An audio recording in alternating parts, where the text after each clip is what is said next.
Good evening everyone. आवाज आ रही है मेरी? Good evening sir. Good evening.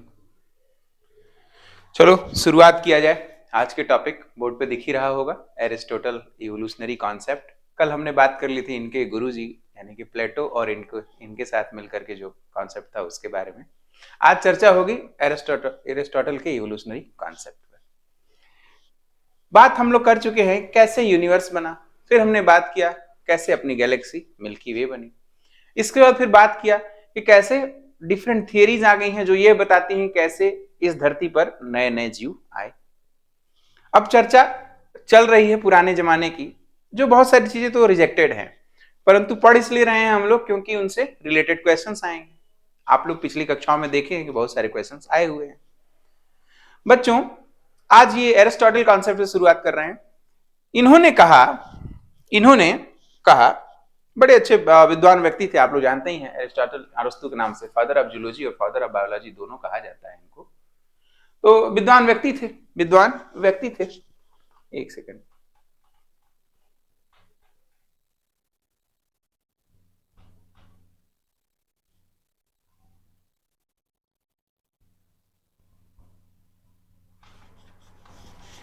इन्होंने कहा कि जो लिविंग थिंग्स हैं वो ओरिजिनेट होती है जो लिविंग थिंग्स हैं वो ओरिजिनेट होती है लिविंग थिंग्स ओरिजिनेट होती है ऑल द लिविंग थिंग्स। देखिए, all the living things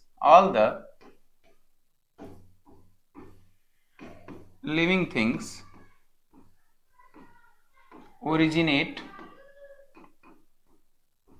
all the living things originated, ठीक है, ब्रैकेट में एनिमेटेड भी कह सकते हैं इसे, animated by a vital force of nature. By a vital force of nature क्या मतलब है इसका? ऑफ नेचर, नेचर के वाइटल फोर्स से ओरिजिनेट होते हैं सभी लिविंग थिंग्स। इसका मतलब है, इन्होंने ये कहा कि ये जो लिविंग थिंग्स हैं ये वाइटल का मतलब होगा इंपॉर्टेंट, वाइटल का मतलब है यहां पर इंपॉर्टेंट। नेचर में कुछ ऐसे इंपॉर्टेंट फोर्सेस काम कर रहे हैं, इंपॉर्टेंट फोर्सेस काम कर रहे हैं जिनसे ओरिजिनेट होते हैं ये लिविंग थिंग्स। इसके साथ ही इन्होंने दूसरा पॉइंट भी दिया, ये तो इनका पहला पॉइंट था इस थ्योरी का। इन्होंने दूसरा पॉइंट दिया कि जो भी लिविंग थिंग्स हैं उनको हम अरेंज कर सकते हैं सिंपल, फिर धीरे धीरे कॉम्प्लेक्सिटी बढ़ती गई इस आधार पर। बोर्ड सबको क्लियर दिख रहा है ना बेटा? सबको बोर्ड क्लियर दिख रहा है ना? Yes sir. चलिए, दो पॉइंट है। सर, हाँ बेटा। क्या हम क्या पढ़ा दिए हैं? थोड़ा सा ज्वाइन करने में लेट हो गया। नहीं नहीं, अभी पहला टॉपिक, पहला कॉन्सेप्ट, ठीक है, पहला टॉपिक ही चल रहा है, एरिस्टोटल इवोल्यूशनरी कॉन्सेप्ट चल रहा है, ठीक है, एरिस्टोटल का इवोल्यूशनरी कॉन्सेप्ट चल रहा है, एरिस्टोटल का इवोल्यूशनरी कॉन्सेप्ट चल रहा है बेटा, ठीक, डोंट वरी। तो इन्होंने जो दूसरा पॉइंट दिया, उन्होंने यह कहा कि लिविंग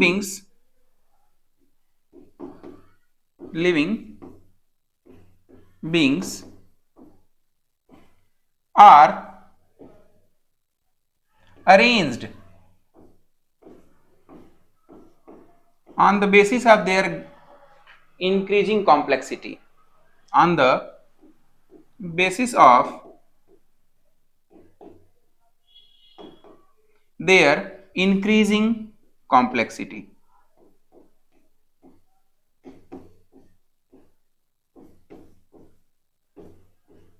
कॉम्प्लेक्सिटी।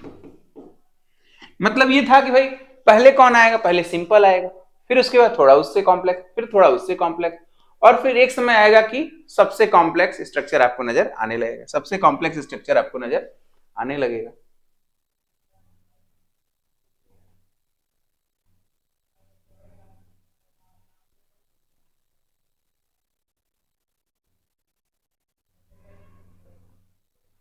सबसे कॉम्प्लेक्स स्ट्रक्चर आपको नजर आने लगेगा। ठीक है,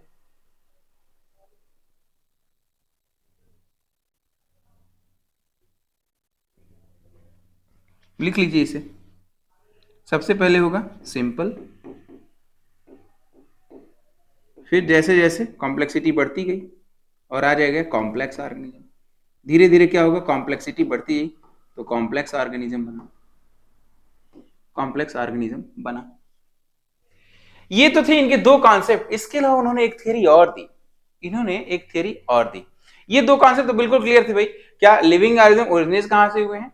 वाइटल फोर्स ऑफ नेचर से, वाइटल फोर्स ऑफ नेचर से। और वो कौन से वाइटल फोर्स थे? वो दो इंपॉर्टेंट ये दो इंपॉर्टेंट वाइटल फोर्स थे, ये दो इंपॉर्टेंट वाइटल फोर्स थे, इंपॉर्टेंट वाइटल फोर्स थे। महत्वपूर्ण कुछ बल रहा होगा, उसके बारे में चर्चा की। फिर उन्होंने चर्चा की कि भाई लिविंग बींग्स को उनके कॉम्प्लेक्सिटी के आधार पर अरेंज कर देंगे। दो बात। एक बात उन्होंने और कही, उन्होंने कही कि कई बार ऐसा होता है कि इवोल्यूशन एक गोल की तरफ बढ़ता है। इवोल्यूशन का क्या है? एक गोल की तरफ बढ़े जा रहा है।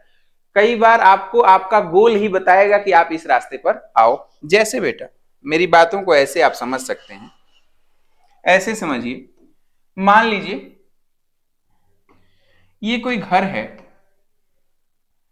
ऊंची पहाड़ी पर बना हुआ है। ये कोई घर है, ये ऊंची पहाड़ी पर बना हुआ है।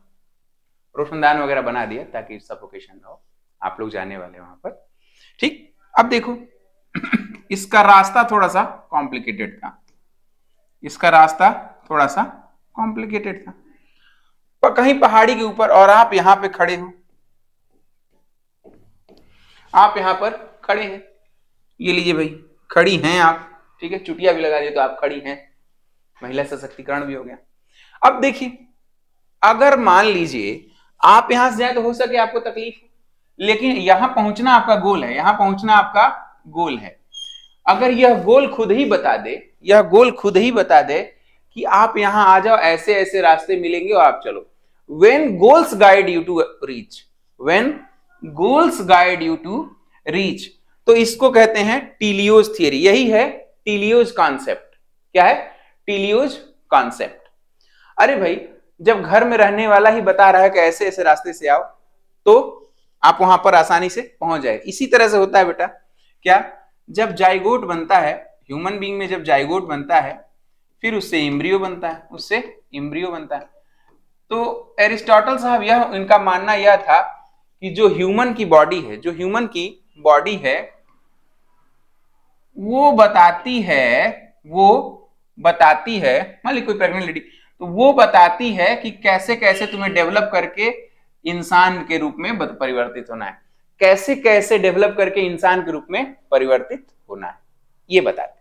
फिर से सुनो, जाइगोट बना, जाइगोट से इम्ब्रियो बना, और कौन कौन से स्टेजेस फॉलो करेगा ये कौन बताएगा उसको? इम्ब्रियो कौन बताएगा? तो एरिस्टोटल साहब यह मानते थे कि यह ह्यूमन ही बताता है, ह्यूमन की बॉडी ही बताती है, ह्यूमन बॉडी ही उसे बताती है, या ऑर्गेनिज्म, ह्यूमन या ऑर्गेनिज्म की बॉडी ही उसे बताती है, ऑर्गेनिज्म की बॉडी ही बताती है इसे। ठीक है, क्योंकि बॉडी में होता है, क्योंकि बॉडी में होता है।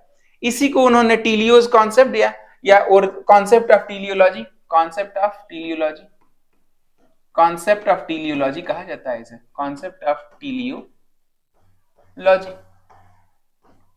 Aristotle's concept of. यस बेटा, ऊपर नहीं दिख रहा, ऊपर नहीं दिख रहा, मैं बोर्ड को नीचे कर दूंगा। ठीक है, Aristotle's concept of teleology, Aristotle concept of teleology. ठीक, क्लियर है बेटा? अभी दिख रहा है ना?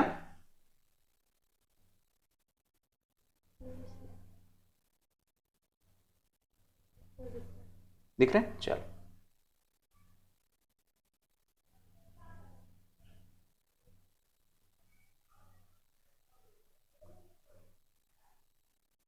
एरिस्टोटल कॉन्सेप्ट ऑफ टीलियोलॉजी हो गया। अब बेटा ये लिख ली, बना लीजिए आप लोग। फिर मान लीजिए इसमें किसी को डाउट हो तो बताएं, इसमें किसी को डाउट हो तो बताइए, कोई डाउट तो नहीं है इसमें? इसमें किसी को डाउट तो नहीं हुआ? अरे भाई वो एक मतलब बहुत साल पहले, ज्यादा साल तो नहीं हो गए, कुछ साल पहले गाना आया था ना कि वो मैम नहीं क्या है, मॉम डैडी है नहीं घर में, पिछले कमरे में घुस के पढ़ाई करेंगे आ जरा, था ना कुछ ऐसे गाना। मतलब गोल आपको बता रहा है कि कैसे आना है, गोल आपको बता रहा है तो कैसे आना है। तो ये जो गोल है इसी को उन्होंने टीलियोज कह दिया, इसी गोल को उन्होंने टीलियोज कहा, टीलियोज कहा। गोल को क्या कहा? टीलियोज कहा। गोल को क्या कहा बच्चा? टीलियोज कहा। फिगर बना लीजिए, फिगर बना लीजिए, फिर इसमें लिखवा देते हैं। फिगर बनाइए, बन गया सबका figure?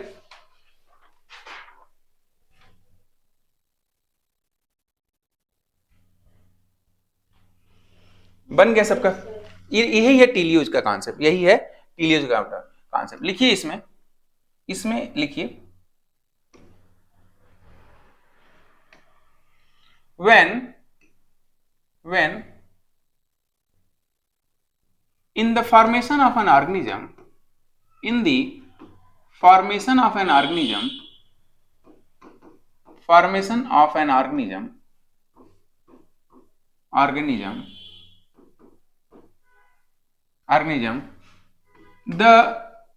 the medium, yeah, the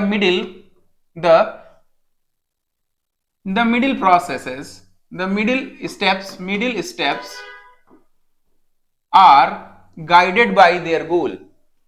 In the formation of the organism, of an organism, when the middle steps are guided by their goal, are guided by their goal,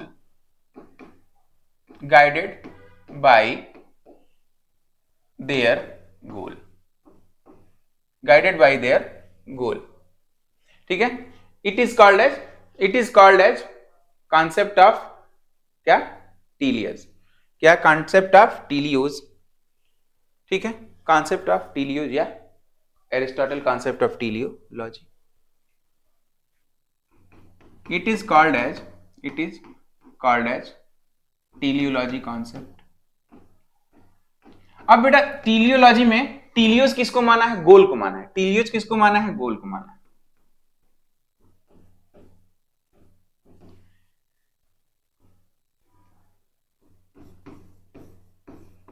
टीलियोज लिखने के बाद इज इक्वल टू गोल लिख दीजिएगा।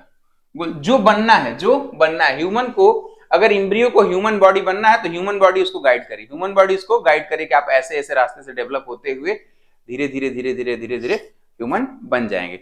यह है टीलियोज।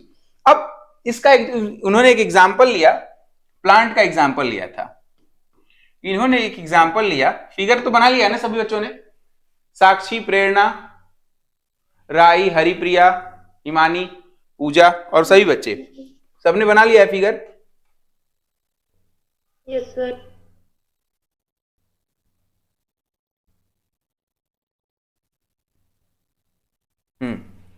सभी लोगों ने फिगर बना लेना है भाई, ठीक? तो अब उन्होंने कहा कि भाई एक प्लांट है, प्लांट, इन्होंने जब हम बात करते हैं प्लांट की, तो plant perform photosynthesis, perform photosynthesis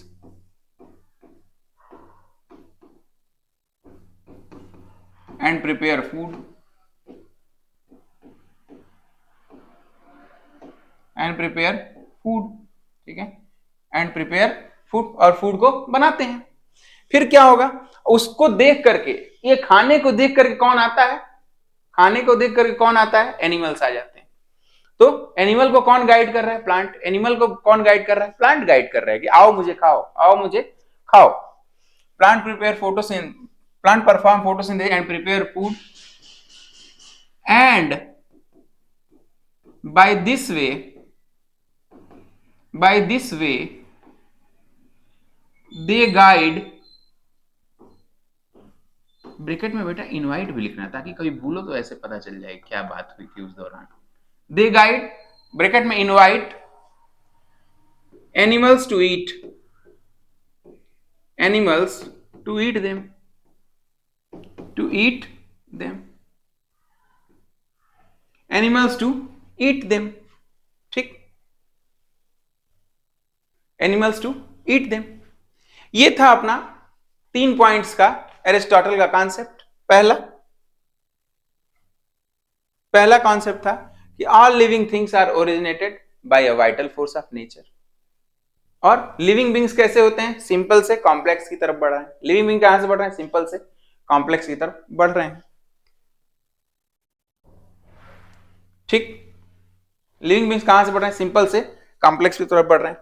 अब आएगा ईपी क्यूरियस का कॉन्सेप्ट। ईपी क्यूरियस का कॉन्सेप्ट है, इपीक्यूरस कॉन्सेप्ट, इपीक्यूरस एंड सोक्राटस इवोल्यूशनरी कॉन्सेप्ट या थियरी ऑफ इवोल्यूशन। अगली हेडिंग है इपीक्यूरस एंड सोक्राटस थियरी ऑफ इवोल्यूशन। इसके बारे में लिखिए। कुछ नहीं, इन्होंने कहा कि प्लांट सबसे पहले आगे, एनिमल उसके बाद आगे, बस थियरी खत्म। जितना ज्यादा लिखा है ना उससे छोटे में तो आप थियरी लिख लोगे। क्या है? Plants appear before and animal after them. According to this theory,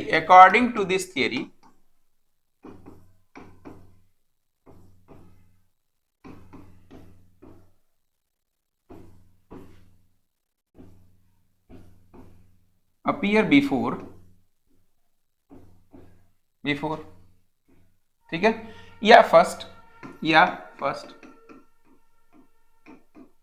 जबकि while animals are formed later,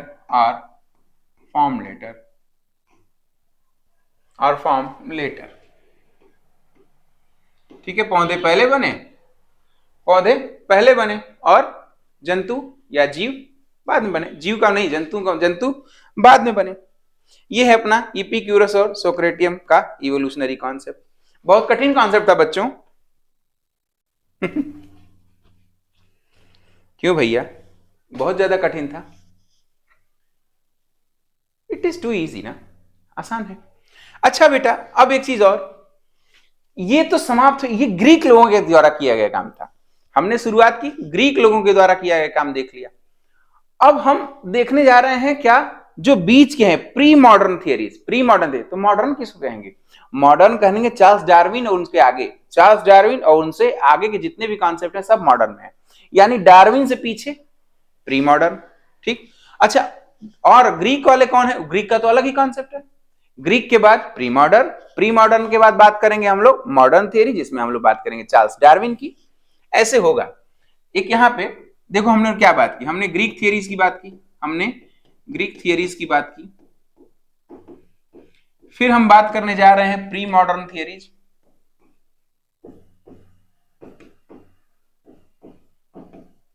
फिर हम आगे चल के बात करेंगे मॉडर्न थियरीज के बारे में। यहां से बात शुरू हो जाती है चार्ल्स डार्विन की।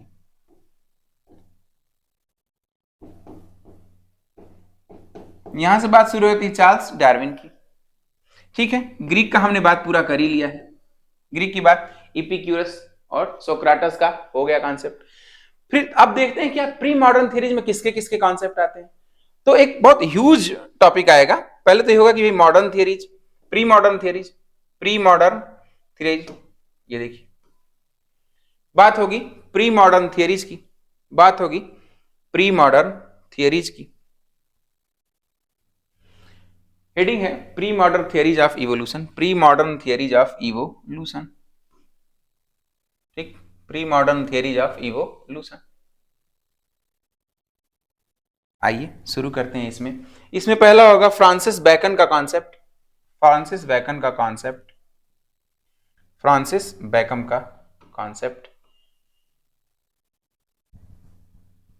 ये कॉन्सेप्ट है फ्रांसिस बैकन का।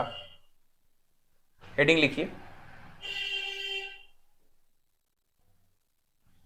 फ्रांसिस, दिखाई दे रहा है ना? बैकन कॉन्सेप्ट ऑफ इवोल्यूशन,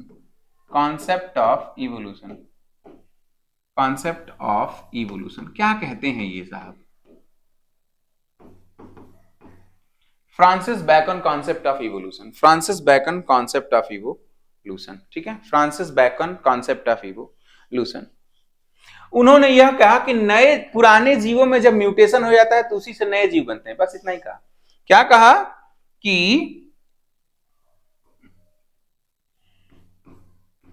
दिखाई दे रहा है ना, थोड़ा सा वाइट से ही लिखें तो ज्यादा बेहतर होगा। New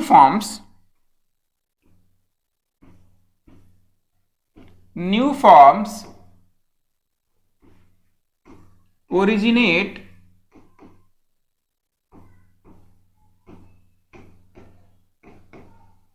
by the old form या by the mutation in the old forms,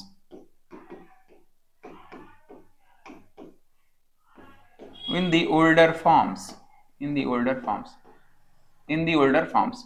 तो सही भी था एक तरह से, क्यों? थोड़े थोड़े म्यूटेशन होकर इकट्ठा होते गए, इकट्ठा होते होते होते तो पहले माइक्रो हुआ, जब दिखने लगे तो हमने मैक्रो मान लिया। हमने क्या मान लिया? मैक्रो मान लिया।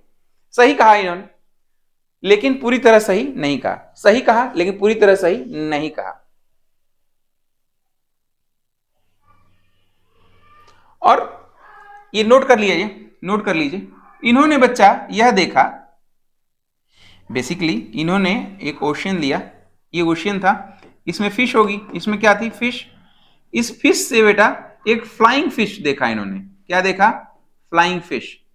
फ्लाइंग फिश समझ रहे हैं आप लोग? ऐसी फिश जो बीच बीच में क्या कर रही थी? उड़ने लग रही थी, मतलब उछल रही थी। ऐसे देखो, फ्लाइंग फिश कुछ ऐसे होती है। ये तो नॉर्मल गिल्स होते हैं ना, और इसमें एक पंख जैसा भी होता है, इसमें एक पंख जैसा भी होता है। Flying fish, flying fish. इन्होंने यह माना कि जो फिश थी उसमें कुछ म्यूटेशन हुआ, उससे फ्लाइंग फिश बन गई। उसमें कुछ म्यूटेशन हुआ, क्या हो गई? फ्लाइंग फिश बन गई। वो बीच बीच में उड़ रही थी। मैंने शायद फोटो लगा रखा है, मैं देख करके बताता हूं, आपको दिखाता हूं। ये देखिए,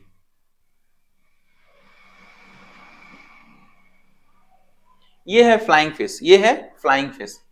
यहां आप देख रहे होंगे ये क्या कर रही थी बीच बीच में बेटा? बीच बीच में पानी में से उछल जा रही थी, पानी में से उछल रही थी, उड़ने का प्रयास करती फिर गिर जाती, उड़ने का प्रयास कर रही थी फिर गिर जा रही थी। तो बैकन ने क्या कहा? देखो, ये फ्लाइंग फिश देख लिया सभी लोगों ने? मैं चेंज कर रहा हूं।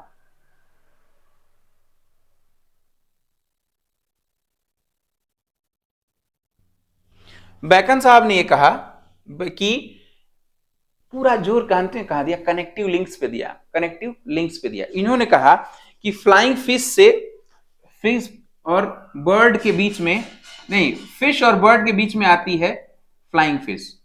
फिश और बर्ड के बीच में आती है flying fish.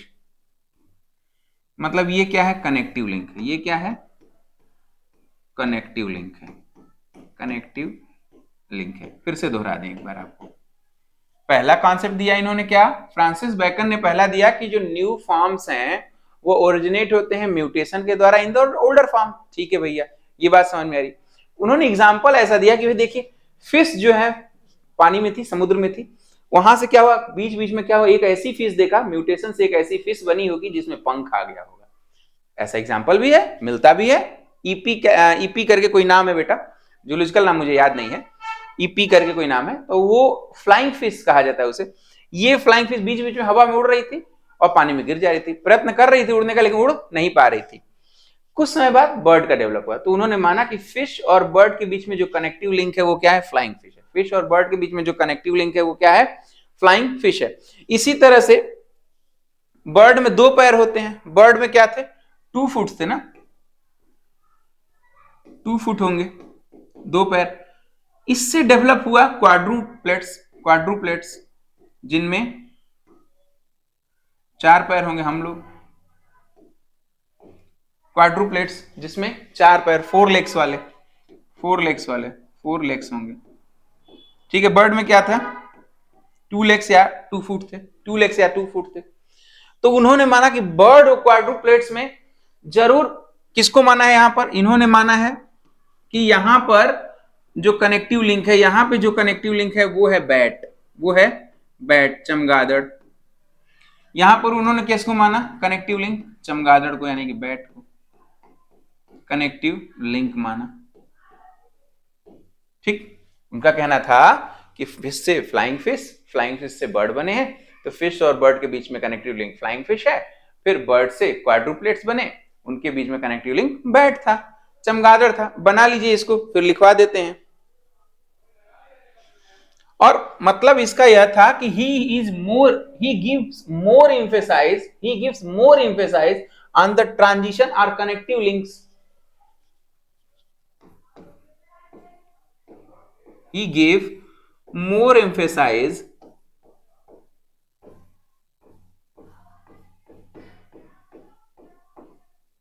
over the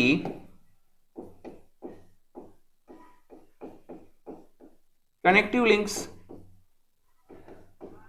Over the connective links. Connective links. Over the connective links.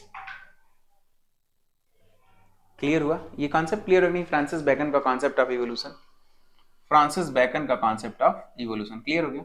आगे चलें सारे विद्यार्थी। Yes sir.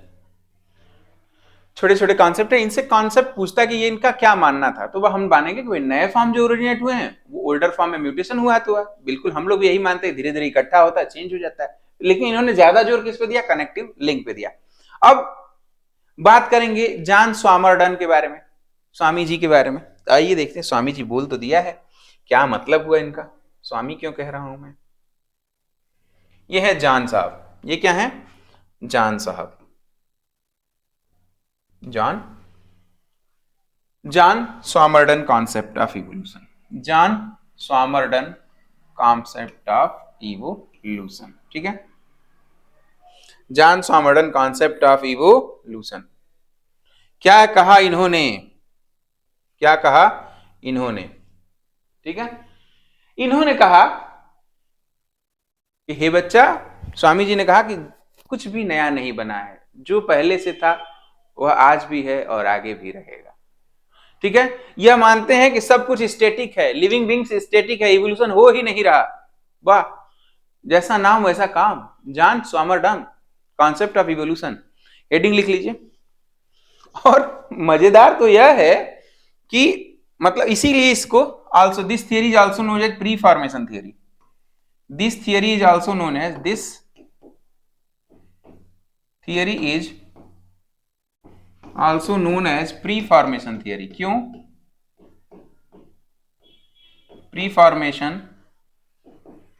theory? because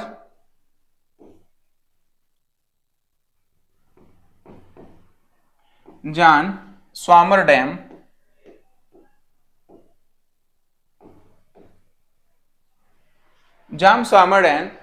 thinks that there is no evolution, there is no evolution, जो जैसा है वैसे ही रहेगा। लग रहा है ना कि नहीं होता कभी कभी दो पैग लगाने के बाद लोग आत्मा परमात्मा का मिलन सोचने लगते हैं, उस तरह की चीजें हो गई थी उनके साथ।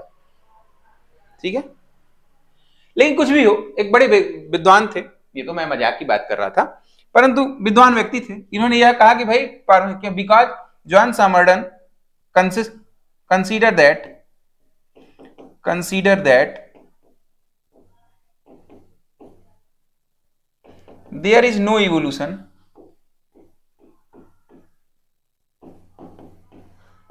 and living beings are static। It's 7 o'clock। living beings are static।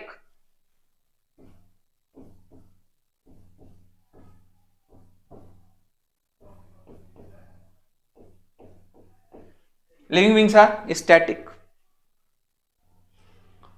अभी तो और सुनिए, ये तो मीम बन गया जी, अभी तो और सुनिए, सुनाई दें अब। देखो बेटा, सिर्फ इतने पे ही नहीं रुके, उन्होंने कहा कि एग के अंदर, ह्यूमन एग के अंदर एक छोटा ह्यूमन बैठा रहता है और फर्टिलाइजेशन के द्वारा बस उसे एक्टिविटी मिल जाती है, स्टिमुलेशन मिलता है ताकि वह बड़ा बन जाए, एम्ब्रियो बने और उनसे डेवलप हो जाए होल बॉडी। क्या बात है। ओवम में यानी कि एग में एक छोटा मिनिएचर ह्यूमन बैठा रहता है ऐसे करके, और जब फर्टिलाइजेशन होता है, पहले तो उनका बैठा रहता है, बस बोल के चुप हो गए, तो लोगों ने पूछा तो बैठा रहता है तो फर्टिलाइजेशन की जरूरत क्या है, वही बड़ा हो जाता है। तो कहें नहीं, जब फर्टिलाइजेशन आता है, जब स्पर्म आता है तो वो उसको स्टिमुलेट कर देता है कि हाँ अब तुम्हें बड़ा होना है। ठीक है, ये कॉन्सेप्ट। क्यों बच्चों, समझ में आ रहा है? वास्तव में मजा आ रहा है? आप लोग एंजॉय कर पा रहे हो? हाँ भूमिका, अब कुछ मैं कंसेप्ट में थोड़ा सा डाउट हो रहा है, पता नहीं अनएक्सपेक्टेड चीज़। क्या से? मैं कंसेप्ट में थोड़ा सा डाउट हो रहा है। किसमें? बैकन में? इसमें कोई दिक्कत नहीं, जो लिखा है वो सही है, आप उसको कंसीडर करो, फिर देख लेंगे उसको, ठीक है? उसको देख लेंगे। बाकी मजा आ रहा है पढ़ने में? सबको समझ में आ रहा है? हरिप्रिया, हिमानी, खुशी, कुमार, पूजा, सबको? बाकी सभी बच्चे, बहुत सारी लिस्ट है बेटा, सबका लेंगे तो नाम ही लेने में समझ, ठीक? आइए, तो अब इन्होंने यह कहा कि there is a miniature human present inside the egg. There is a miniature human present inside the egg. लिख लीजिए, there is a miniature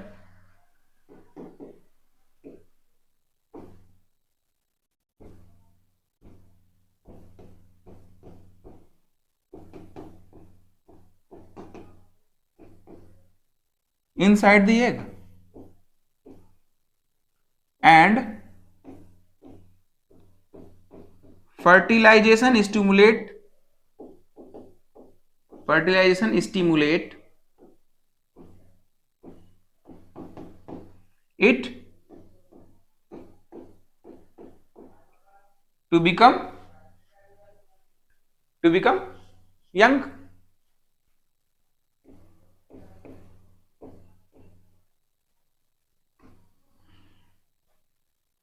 To become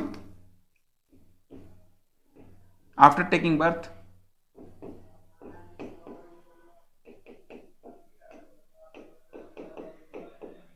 एक छोटा मिनिएचर बैठा रहता है, वही बड़ा बनता है, वही बड़ा बनता है।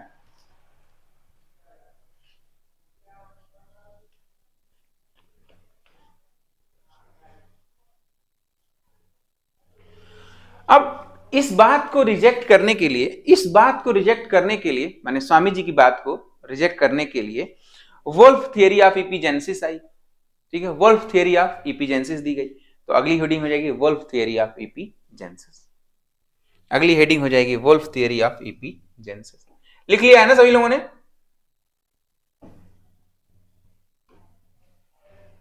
विद्यार्थियों,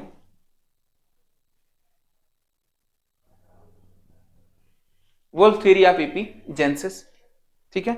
यह है Caspar Friedrich Wolff. Caspar Friedrich Wolff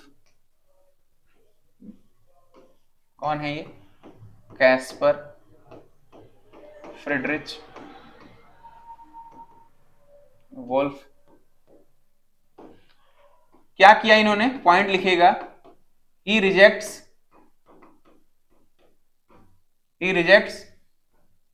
Swammerdam's theory of evolution.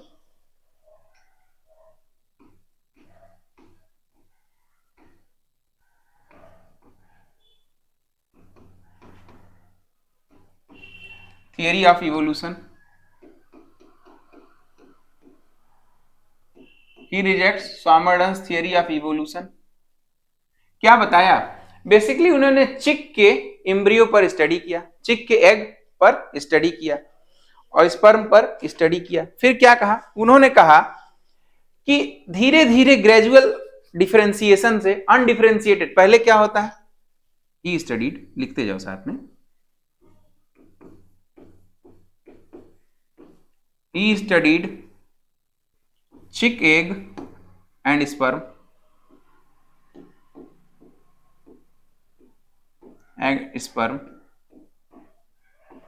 and concluded that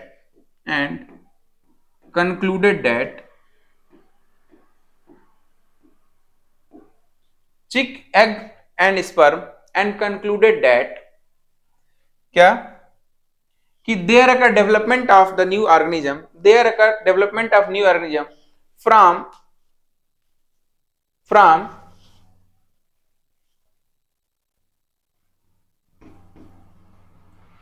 there occur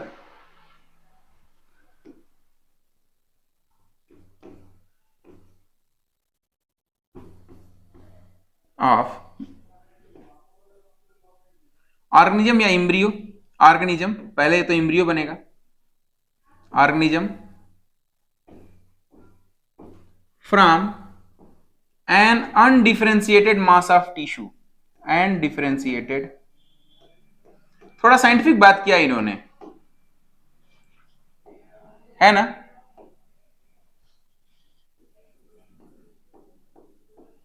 mass of tissue, undifferentiated mass of tissue, undifferentiated mass of tissue की बात इन्होंने की। मतलब ये कहा उन्होंने कि एक, ये मान लो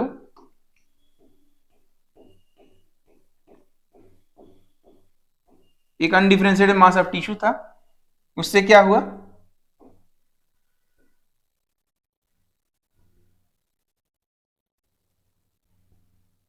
उससे एम्ब्रियो बना, अब इसी से आगे चल के ऑर्गेनिज्म बन गया, उसी से आगे चल के ऑर्गेनिज्म बन गया। अभी सब थियरी ही थियरी चल रही है, ठीक है, ये प्री मॉडर्न थियरी है, प्री मॉडर्न थियरी है।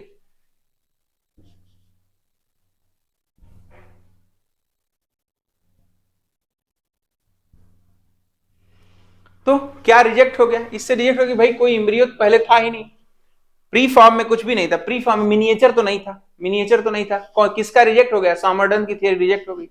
स्वामीनाथन की थियरी को इन्होंने नकार दिया कि नहीं ऐसा तो नहीं हो सकता स्वामी जी, ठीक है स्वामी जी ऐसा तो नहीं हो सकता है।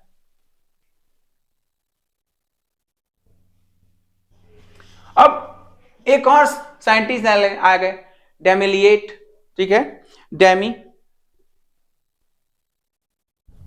लिख लिया है आप लोगों ने, क्यों आप लोग लिख भी रहे हैं, साथ साथ लिखते जा रहे हैं। Yes, sir.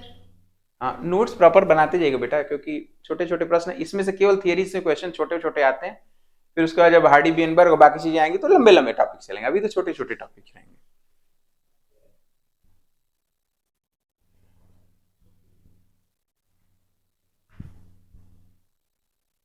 अभी एक भाई साहब आ गए, देखिए जरा, दिख भी रहा होगा, फॉसिल का फिगर है, डेमिलेट थियरी ऑफ इवोल्यूशन।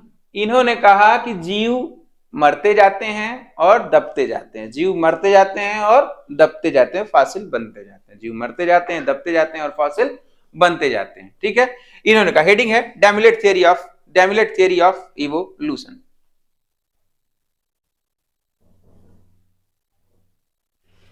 लिखते जाएं इसमें, इसमें लिखिए, यहां लिखते दिखाई, अच्छा नहीं यहां पे नहीं दिखेगा आप लोगों को, मैं पेज एक नया ले रहा हूं। इस थियरी के अकॉर्डिंग देखिए, according to de Maillet theory, according to, दिखाई दे रहा है, अरे रुको,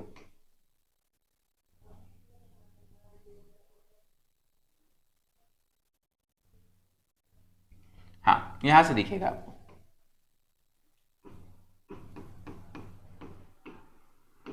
according to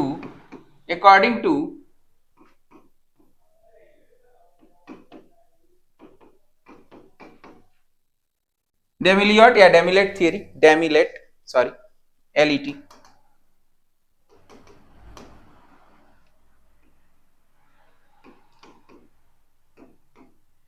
theory of evolution,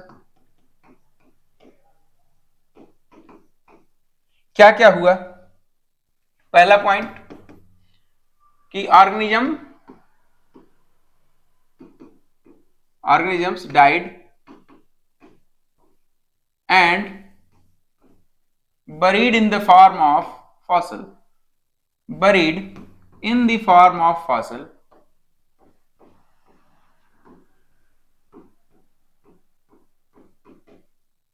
in the form of fossil, organism died and buried in the form of fossil, fossil group में दब जाते हैं, ठीक। अब उसके बाद क्या होगा, इसके बाद इन्होंने यह भी कहा कि जो सिमिलरिटी है एक्वेटिक ऑर्गेनिजम्स की टेरेस्ट्रियल से, यह बताती है कि टेरेस्ट्रियल ऑर्गेनिज्म डेवलप हुए हैं एक्वेटिक ऑर्गेनिज्म से, सिमिलरिटीज पाई जाती है एक्वेटिक और टेरेस्ट्रियल ऑर्गेनिज्म में, जो उस आधार पर इन्होंने बताया कि जो टेरेस्ट्रियल ऑर्गेनिज्म है वो डेवलप हुए हैं एक्वेटिक ऑर्गेनिज्म से।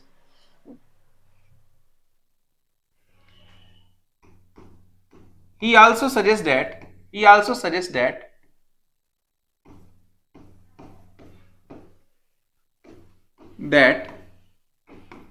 thus that on the basis of that on the basis of the similarities on the basis of the similarities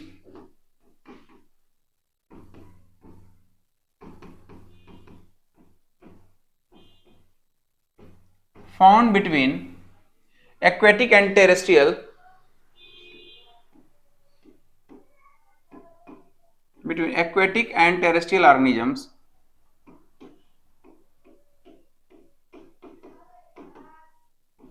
organisms that terrestrial organisms must develop from that the terrestrial organisms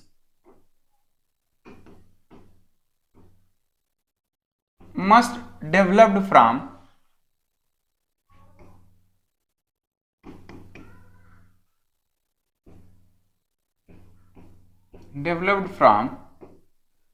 कहां से aquatic organisms ठीक must develop from aquatic organisms लिख लीजिए इसे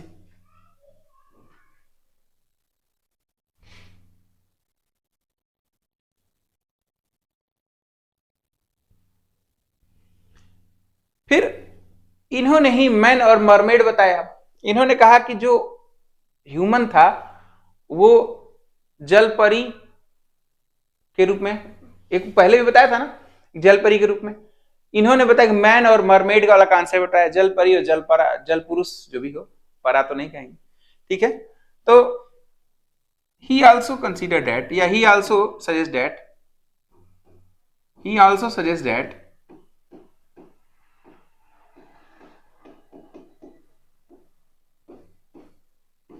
man also developed in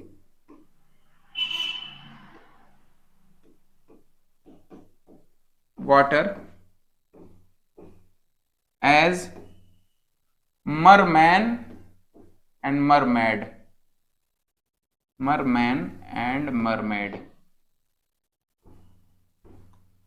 merman and mermaid merman and mermaid merman and mermaid MAID ठीक merman and mermaid के रूप में माने जलपरी के रूप में यह उत्पन्न हुआ फिर आएगा माउपर्टियस का कॉन्सेप्ट ऑफ इवोल्यूशन फिर आएगा माउपर्टियस का कॉन्सेप्ट ऑफ इवोल्यूशन ये हो गया बेटा लिख लिया है आप सभी लोगों ने Yes, sir.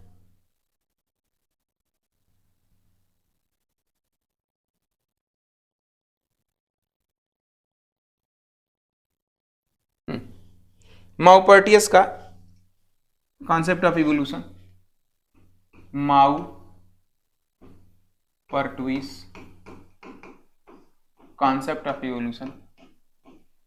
Concept of evolution ये भाई साहब क्या कह रहे हैं देखिए सर का क्या कहना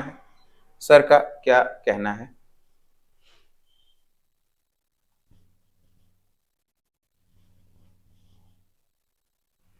देखिए नाम जितना अच्छा है इनका इन्होंने काम भी बहुत अच्छा किया है क्या कहा यही एक ऐसे व्यक्ति हैं जिन्होंने शुरुआत की थी जेनेटिक मटेरियल की टर्मिनोलॉजी की इनका है यही मानना था माउपर्टियस साहब का यह मानना था कि मैटरनल साइड से मैटरनल और पैटर्नल साइड से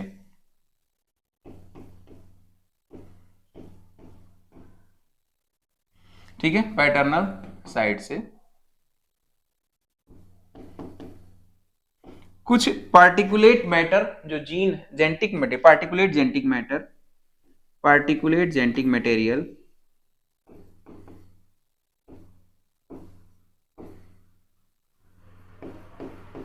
particulate genetic material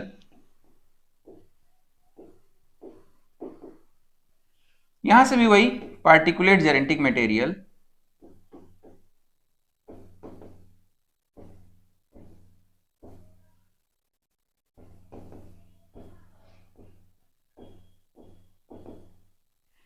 ट्रांसफर होते हैं और उन्हीं से जाइगोट तथा एम्ब्रियो बनते हैं, जाइगोट और एम्ब्रियो बनते हैं, उन्हीं से जाइगोट और एम्ब्रियो बनते हैं।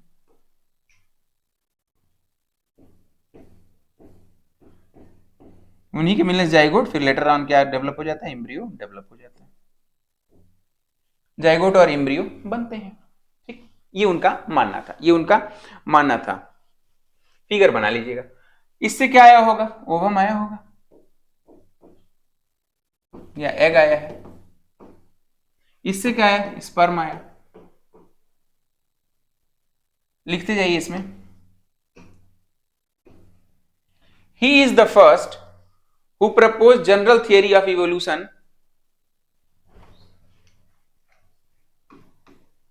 दिखाई दे रहा है ना, हाँ, he was the first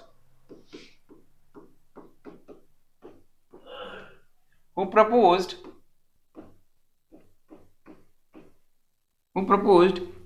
general theory of evolution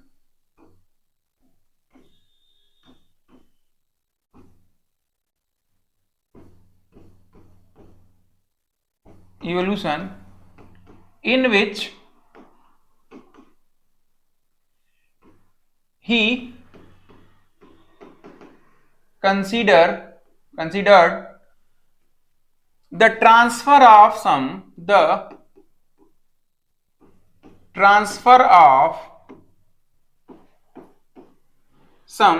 particulate, यहां से यहां आ गया, some particulate genetic material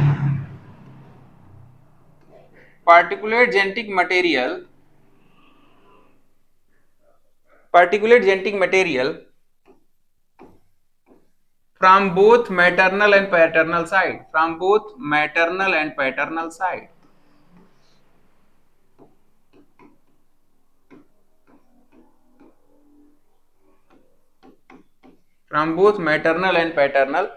side, ठीक। इसके साथ ही बेटा यह भी मानते थे कि environmental change can also affect the change in DNA. हाँ बिल्कुल, यह भी मानते थे कि इन्वायरमेंट जो है can able to change in the DNA, environment can able to change in the DNA. आइए इसे भी लिख लीजिए। He also believes that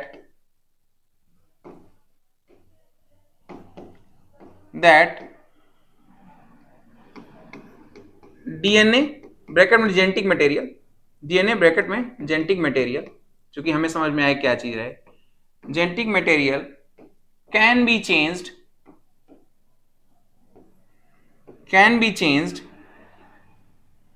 by the environment,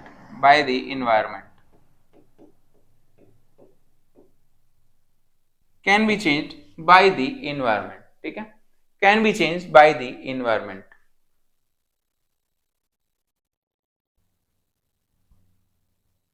can be changed by the environment।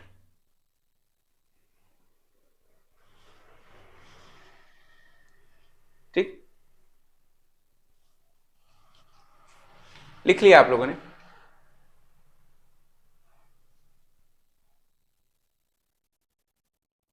Yes, sir. अब इसके बाद फिर कॉन्सेप्ट आएगा, अलग अलग लोग अलग अलग कॉन्सेप्ट देते गए। इन्होंने बहुत ज्यादा साइंटिफिक बताया कि ठीक है भाई, जेनेटिक मटेरियल ट्रांसफर हुआ मदर से और फादर से, दोनों मिले जाइगोट बनाए, फिर एम्ब्रियो बना, नया जीन, नया ऑर्गेनिज्म डेवलप हो रहा है। ठीक, इन्होंने यह भी माना कि भाई डीएनए में या जेनेटिक मटेरियल में चेंज करने की ताकत इन्वायरमेंट के पास होती है, इन्वायरमेंट पास होती है। अब हम बात करेंगे, बहुत शॉर्ट में बात करेंगे लीनियस के बारे में, क्योंकि बहुत आगे बहुत बड़ी चर्चा होनी है। ठीक है, तो Carolus Linnaeus concept of evolution क्या है भाई, लीनियस साहब का concept, Linnaeus concept of evolution heading है।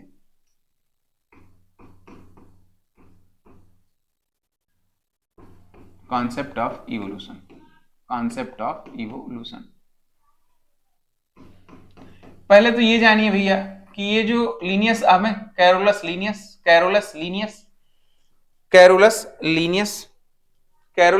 साहब कैरोलस लिनियस को फादर ऑफ टैक्सोनॉमी कहा जाता है। कैरोलस लिनियस को फादर ऑफ टैक्सोनॉमी कहा जाता है।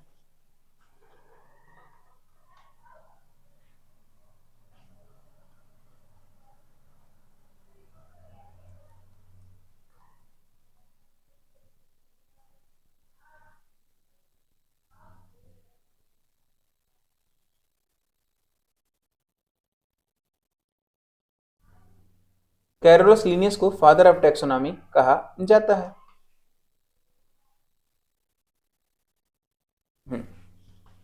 हेडिंग है, he is considered as father of taxonomy. he is, या हाँ ठीक है, he is considered as father of taxonomy.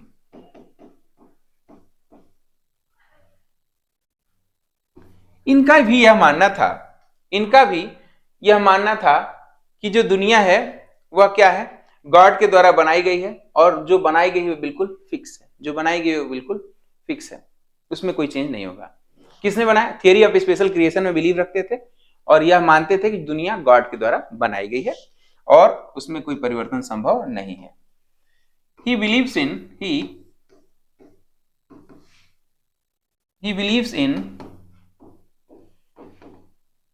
he believes in the theory of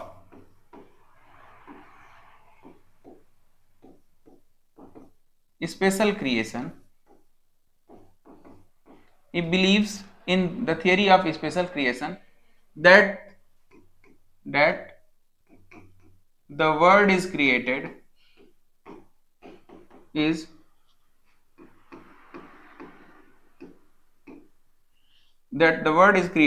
by God, ठीक है, भगवान के द्वारा बनाया गया था।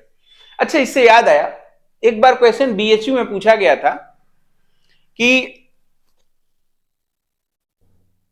गॉड ने, जो वो फादर साउरेज ने जो बताया था, किस दिन गॉड ने ह्यूमंस को बनाया था?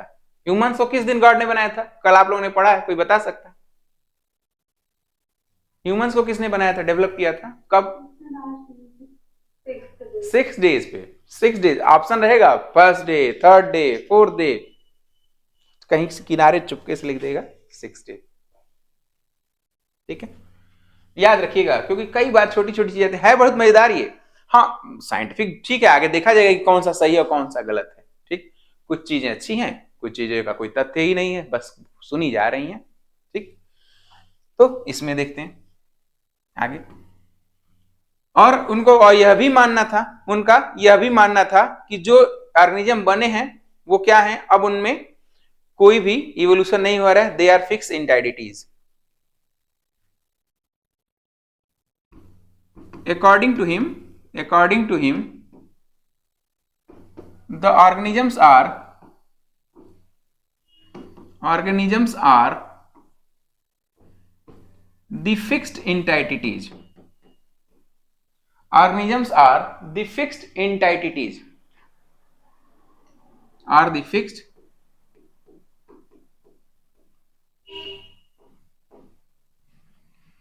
that is there is no evolution, that is there is no evolution।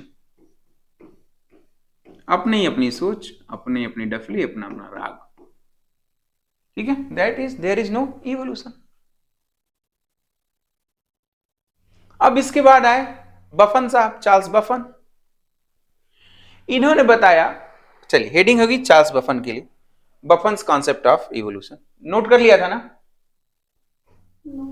अरे बेटा प्लीज बता दिया करिए।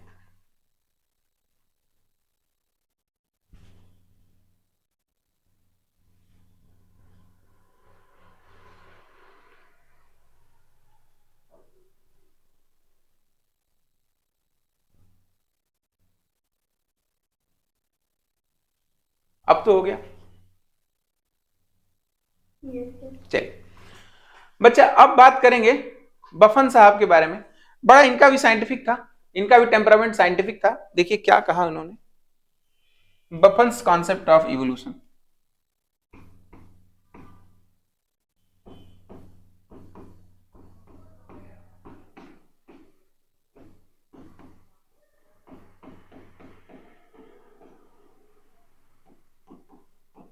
बफन्स concept of evolution, Buffon's concept of evolution. Buffon साहब क्या कह रहे हैं भाई, देखिए बफन साहब ने कहा कि जेनेटिक मटेरियल होता है और there occur transfer of acquired characters from one generation to other generation. अच्छा, तो ये मानते थे किसमें, ये किसका कहना है, बेसिकली लैमार्क साहब ने कहा था, ठीक। उसमें इनका भी क्या कहना था, इनका कहना भी यही था, लगभग सेम ही लोगों का विचार हो गया था। क्या इनका भी था कि inheritance of acquired characters according to him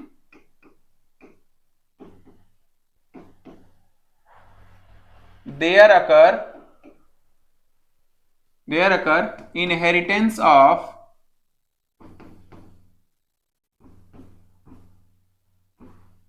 acquired characters, there occur inheritance of acquired characters, ठीक है, inheritance of acquired characters। और इसके साथ ही यह मानते थे कि इन्वायरमेंट का डायरेक्ट इफेक्ट है structural modification of the organism में। इसके साथ यह भी मानते थे कि environment has direct effect on the structural modification of organism. क्या है, environment has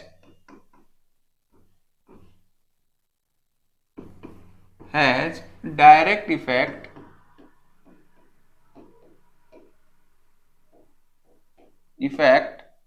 on the environment has direct effect on the structural modification of the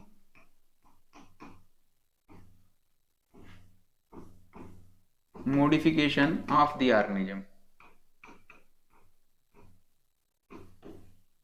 of the organism। बस इतना ही था बफन का कॉन्सेप्ट। किसका था, बफन का। इसके बाद हटन आ गए, बफन को फिर जेम्स हटन। अच्छा है ना, बफन के बाद हटन आएंगे, नाम भी बढ़िया बढ़िया है। यहीं पे लिख लेते हैं छोटा सा, यहीं पे लिख लेते हैं छोटा सा, नहीं चेंज करेंगे, James Hutton concept of evolution.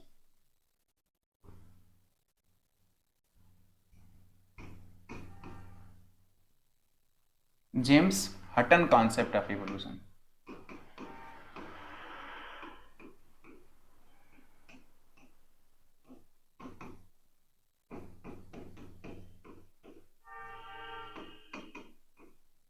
James Hutton concept of evolution, ठीक। इन्होंने बच्चों बताया कि सबसे पहले वॉल्केनिक एक्टिविटी हुई, सबसे पहले वॉल्केनिक एक्टिविटी हुई, लावा। अरे भाई ऐसे देखो, देखा है पिक्चरों में, देखा होगा आप लोगों ने, धरती फट जाती है और इसमें से लावा निकलने लगता है, गर्म तरल पदार्थ निकलता है, जिसको लावा या मैग्मा बोलते हैं, ठीक है, लावा या मैग्मा बोलते हैं। ये क्या है, वॉल्केनो है, वॉल्केनो है। देखो, तो वॉल्केनिक एक्टिविटी के कारण क्या हुआ, धरती के अंदर से मैग्मा निकले। इस मैग्मा की वजह से पहले तो ये मैग्मा निकल के क्या हुआ, धरती पर बिखर गई, बिखर गई, फिर धीरे धीरे क्या हुई, मैग्मा सॉलिडिफाई हुआ, सॉलिडिफाई हुआ, फिर सॉलिडिफाई हुआ, फिर रेन हुई, बहुत सारी वर्षा हुई, फिर से हाई टेम्परेचर हुआ, ये तो रेन हुआ मान लो, फिर क्या हुआ, हाई टेम्परेचर भी था, हाई टेम्परेचर भी था। ये धीरे धीरे इन सारी चीजों के कारण, प्राकृतिक प्रभाव के कारण, बेसिकली नेचुरल काजेस के कारण, ये जो सॉलिडिफाई मैग्मा है धीरे धीरे बह करके सेडिमेंट के रूप में जमा होने लगा, सेडिमेंट के रूप में जमा होने लगा। उसके सेडिमेंटेशन से, इसके सेडिमेंटेशन से क्या हुआ, सेडिमेंट्री रॉक बनी, सेडिमेंट्री रॉक बनी, सेडिमेंटरी रॉक बनी, सेडिमेंट्री रॉक बनी। जैसे जैसे ये बहता गिरता, वैसे वैसे कुछ जीव भी इसमें फॉसिलाइज होते जाते, कुछ जीव भी इसमें क्या होते जाते, फॉसिलाइज्ड होते जाते।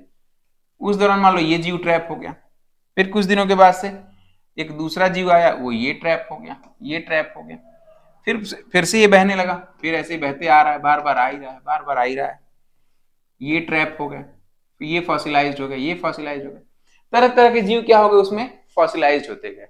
ये क्या है? ये ऑर्गेनिजम्स हैं। ये क्या है? ये ऑर्गेनिजम्स हैं। ऑर्गेनिजम्स कैसे ऑर्गेनिज्म है? ये फॉसिलाइज्ड ऑर्गेनिजम्स है, फॉसिलाइज्ड ऑर्गेनिजम्स है। सेडिमेंट्री रॉक होती है तो धीरे धीरे उसमें फॉसिलाइजेशन होता ही, वॉल्केनिक एक्टिविटी हुई, मैग्मा निकला, यह भी कह सकते हैं कि मैग्मा के आने का जीव मरे, मर करके सेडिमेंट्री रॉक बन गया, उसी के अंदर दबे हुए। यानी सेडिमेंट्री रॉक्स में हमें क्या मिलता है? फॉसिलाइज फॉसिल मिलते हैं, फॉसिल्स मिलते हैं। सेडिमेंट्री रॉक्स में हमें क्या मिलते हैं? फॉसिल्स मिलते हैं।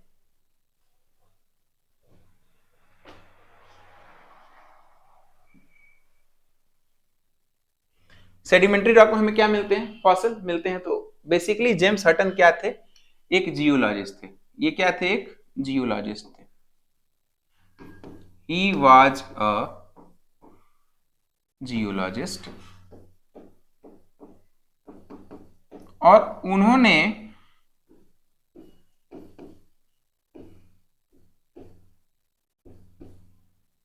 he believes in the fossilization theory, in the fossilization due to volcanic activity, due to volcanic activity। ठीक, ये भी बात सही है, अच्छा माना इन्होंने, वॉल्केनिक एक्टिविटी के कारण फॉसिलाइजेशन को माना।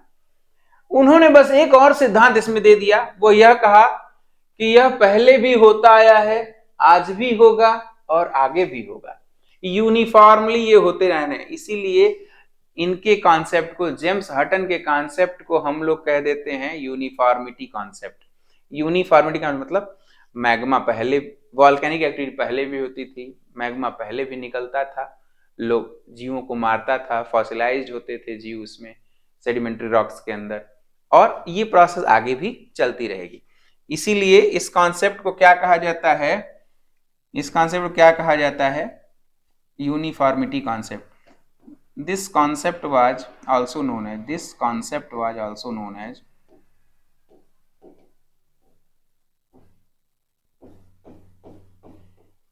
uniformity concept, uniformity concept।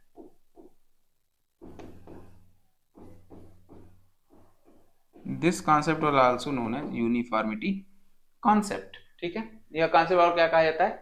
Uniformity concept, because पहले भी होता रहा है, आगे आज भी होगा और आगे भी होगा, तो इसीलिए इसको कहा गया ये यूनिफॉर्मिटी कॉन्सेप्ट है, यूनिफॉर्म तरीके से होता रहेगा, होता रहेगा। अब आ गए डार्विन के गुरुजी यानी कि चार्ल्स लायल।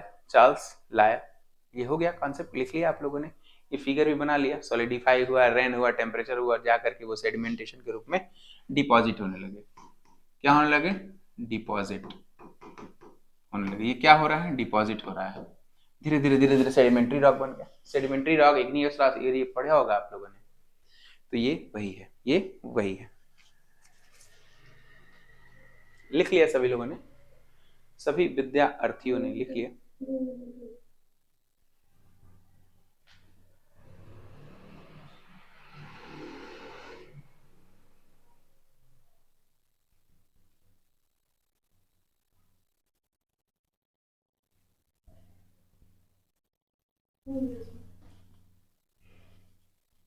बच्चों, आप सभी को ये पूरे कॉन्सेप्ट समझ में आ रहे हैं? इसके आगे चला जाए।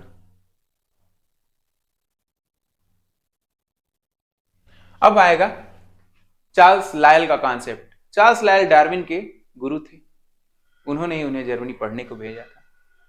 ठीक,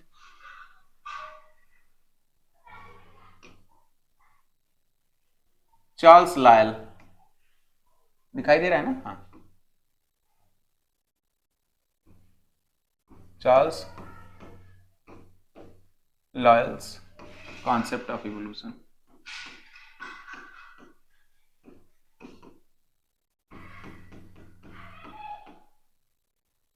Charles Lyell concept of evolution, Charles Lyell concept of evolution.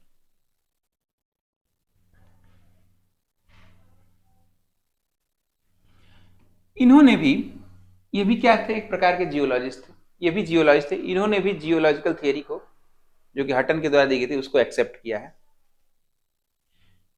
लिख लीजिए, he believes in, he also believes in, he also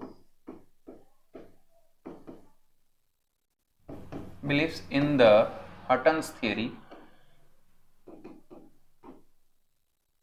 he also believes in the Hutton's theory, ठीक है, he also believes in the Hutton's theory, Hutton's theory में यह विश्वास रखते थे क्योंकि खुद भी जियोलॉजिस्ट थे, खुद भी जियोलॉजिस्ट थे। उन्होंने तो यह कहा, इन्होंने, लाल साहब ने यह कह दिया कि जो इन्वायरमेंटल चेंज है, environmental change, the process that can alter the earth are uniform through time.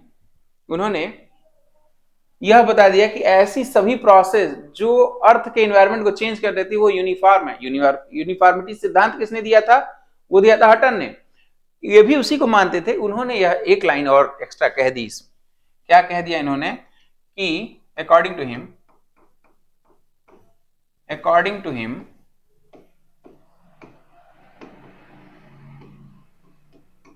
the process that can alter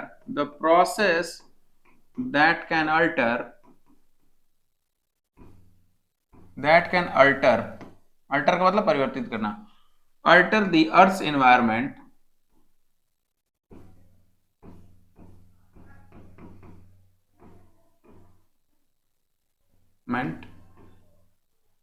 are uniform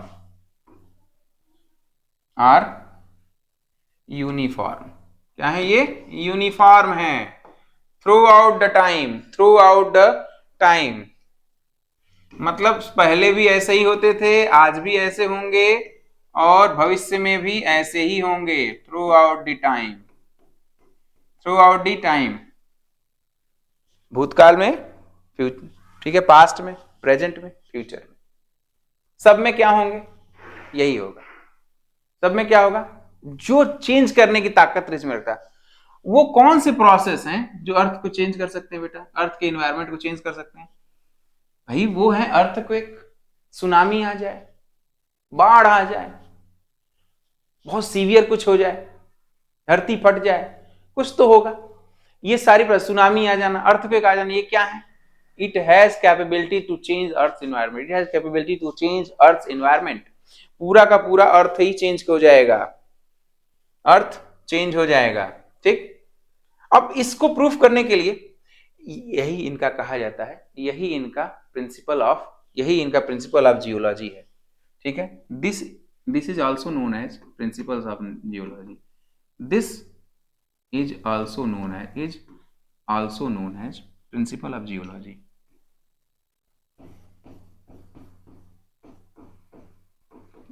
अभी आज तक तो नहीं पूछा है, हो सके भविष्य में पूछे। अभी तक तो इससे क्वेश्चन नहीं आए हैं, लेकिन हो सके भविष्य में पूछ ले, क्या है? Principal of geology,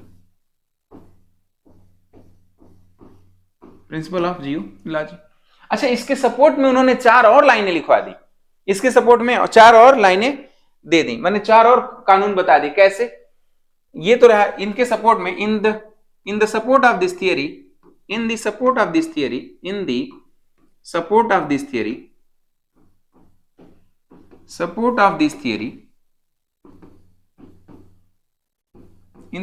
this theory, he gave 4 points, 4 important points.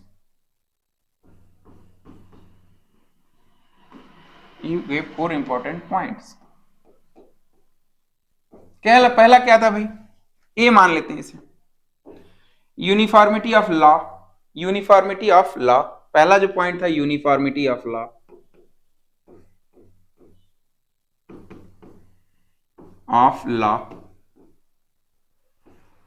Uniformity of law ये कहता है कि the law of nature like earthquake melting of glacier, the law of nature like earthquake melting of glacier, यह क्या होंगे? हमेशा, पहले भी होते थे, आगे भी होते रहेंगे और हमेशा होते रहेंगे, यूनिफॉर्म है।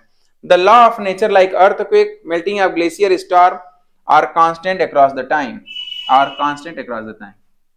according to this, the law of nature, the law of nature, एक सेकंड जरा से change,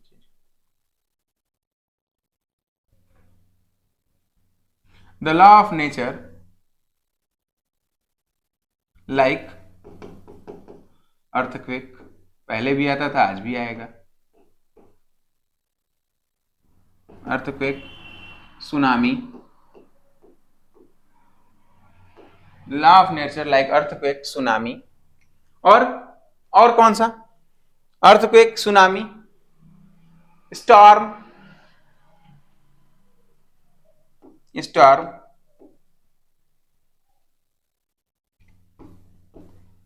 earthquake, tsunami, storm, etc. are constant throughout the time.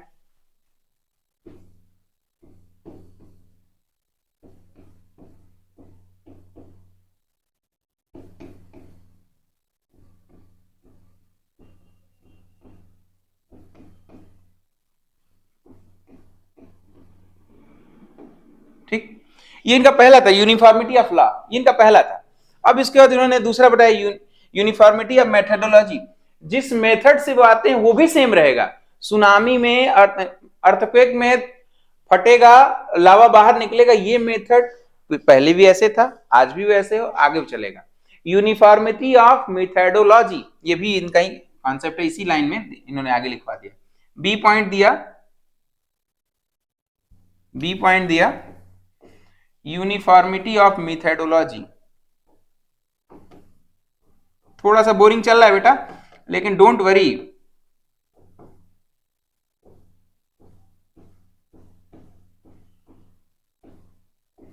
जैसे ही ये थ्योरीज खत्म होंगी ना, ओपेरिन, हेल्डेन और बाकी चीजें आएंगी, तो ज्यादा मजा आने लगा, फिर लगेगा कि हाँ क्या पढ़ रहे हैं, आनंद आने लगेगा। ठीक है, अभी तो कॉन्सेप्ट है बेटा, नोट्स भी तो बननी है, छोटे छोटे क्वेश्चंस भी तो आने हैं इससे, इसलिए बियर अ विथ मी। ठीक है, बियर का मतलब वो वाला बियर नहीं जी, बर्दाश्त करो वाला।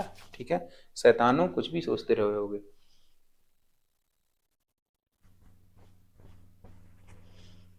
इसका मतलब the methods are also uniform, the law of the nature, या ये कहें कि the process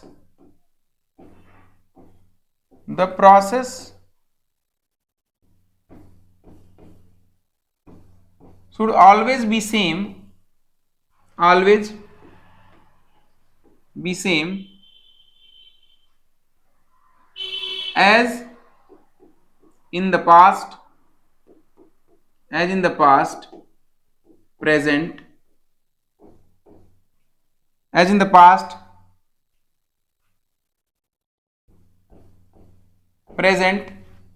are coming in the future,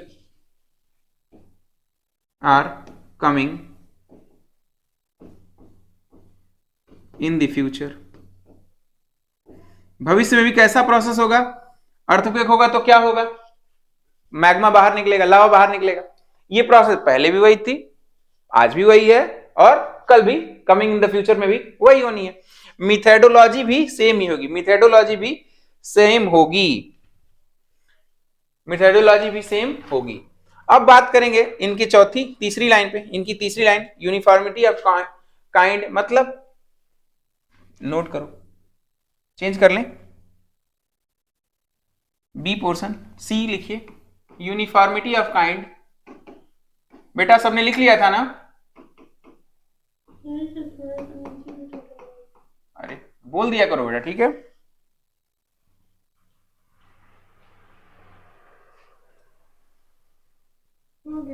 धीरे धीरे क्या हो रहा है, जैसे ही इरेस्मस आएंगे, दादाजी, चार्ल्स डार्विन के दादाजी, इनके बाद चार्ल्स डार्विन के दादाजी आने वाले हैं, दादाजी के बाद सीधी जब मॉडर्न थ्योरी पढ़ेंगे तो थोड़ा इंटरेस्टिंग हो जाएगा।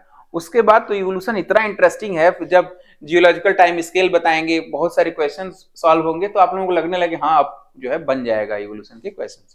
ठीक है, यूनिफॉर्मिटी ऑफ मेथोलॉजी। इसके बाद बेटा यूनिफॉर्मिटी ऑफ काइंड, क्या कहा इन्होंने इसमें, कहा कि जो इंपैक्ट है पास्ट में भी उतना ही था, आज भी उतना ही रहेगा। लावा आएगा, मैग्मा, वॉल्केनो फटेगा, जो इंपैक्ट पहले था वो आज भी है, उतना ही इंपैक्ट वो आगे भी डालेगा। अगर बाद में फटेगा तो उतना ही इंपैक्ट डालेगा। ठीक है, present past, past and present causes all the same kind, past and present,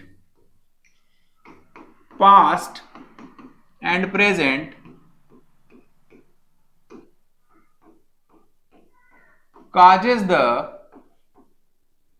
same kind, causes the same kind, ठीक है, and have same energy, same kind and same energy of effect, same kind and same energy of effect, of effect, ठीक है, same kind and same energy of the effect. पहले भी वही था, आज भी वही है, और नियर फ्यूचर में भी सेम ही होगा, नियर फ्यूचर में भी सेम होगा। And this also true for future, this will also true for future, this will also true for future, बिल्कुल ट्रू फॉर फ्यूचर। बात समझ में आ रही है ना? ये हर बार अर्थक्वेक, इस तरह के जितनी भी दुर्घटनाएं हैं, दुर्घटना का मतलब जो प्रोसेसेस हैं जो होती ही रहती हैं, फ्यूचर पास्ट में भी थी, प्रेजेंट में थी, फ्यूचर में भी रहूंगी, उसको ही जस्टिफाई कर रहे हैं इन सभी लाइनों से, इन सभी लाइनों से। डी इन्होंने बताया यूनिफॉर्मिटी ऑफ डिग्री, जिस डिग्री का आया था इंपैक्ट, जिस डिग्री का आया था इफेक्ट, इंपैक्ट, वो भी uniformity of degree, uniformity of degree, D portion uniformity of degree of degree, uniformity of degree. ये कहता है कि geological circumstances have, bar bar geology की ही बात क्यों कर रहे हैं? क्योंकि भूगर्भ शास्त्री थे, जियोलॉजी खुद ही, जियोलॉजिस्ट थे खुद ही। Geological circumstances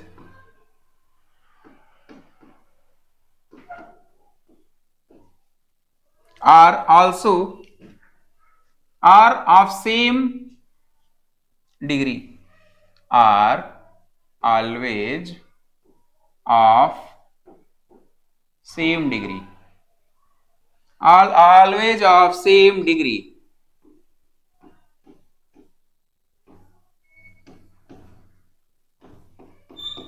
effects same degree of effects, always of same degree of effects। इन चारों के बाद आते हैं चार्ल्स डार्विन के दादाजी, नाम है उनका इरेस्मस डार्विन। चार्ल्स डार्विन के दादाजी, नाम है उनका इरेस्मस डार्विन। कल हमने चार्ल्स डार्विन के दादाजी के बारे में कुछ चर्चा भी की थी। आज तो हेडिंग लिखिए, Erasmus Darwin's concept of evolution, Erasmus Darwin's concept of evolution, Erasmus Erasmus Darwin's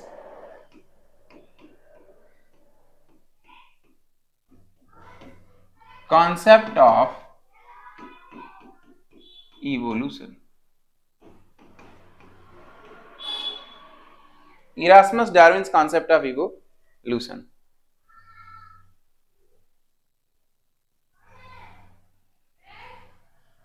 अब हम तो ये जानते हैं भाई कि जो चार्ल्स डार्विन थे वो लैमार्क के विरोधी थे, वो ये नहीं मानते थे कि एक्वायर्ड कैरेक्टर्स का इनहेरिटेंस होता है। चार्ल्स डार्विन की बात कर रहा हूं बेटा। दादाजी का तो, दादा पोते को दादाजी का सपोर्ट करना चाहिए, जनरली हमारे भारत में तो ऐसे ही होता है, पोता दादाजी का सपोर्ट करना चाहिए, धर्म भी कहता है। लेकिन ऐसा हुआ नहीं। क्यों? चार्ल्स डार्विन के बारे में हम सभी जानते हैं कि उन्होंने ऐसा नहीं माना, लेकिन इरास्मस डार्विन ने माना इसको। वो मानते थे कि there occur inheritance of acquired characters. He believes in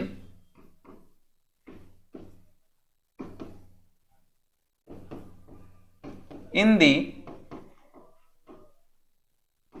inheritance of the acquired characters,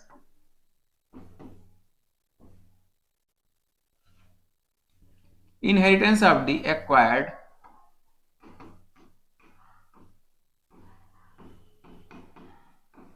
inheritance of the acquired characters. He believes in the inheritance of the acquired characters. तो अब ये लैमार्क से पहले आते, इसका मतलब यह है कि जो लैमार्क साहब हैं वह इरास्मस डार्विन से प्रभावित थे, बहुत सारे लोगों से लैमार्क प्रभावित थे, वन ऑफ द प्रभावित ये किससे थे, इरास्मस डार्विन से भी प्रभावित थे। तो ये तो मान लो ठीक है, इनका प्रूफ है, ये पॉइंट लिख देंगे। ये भी लिख सकते हैं कि Lamarck is also influenced at some extent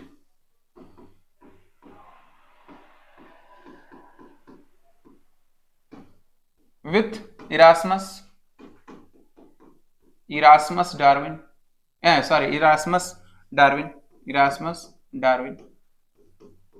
ठीक है। लैमार्क साहब, इसी के बाद लैमार्क की कहानी मॉडर्न शुरू हो जाती है, मॉडर्न शुरू हो जाएगी।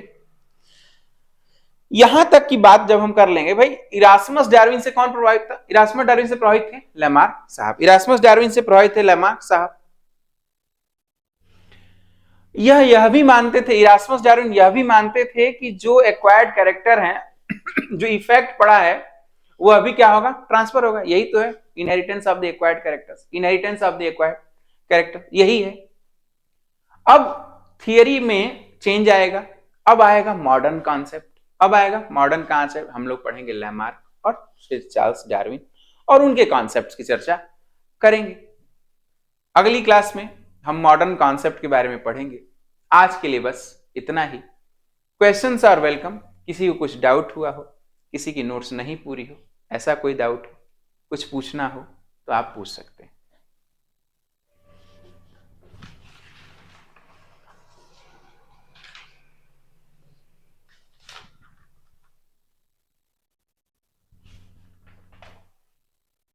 किसी को कुछ पूछना है?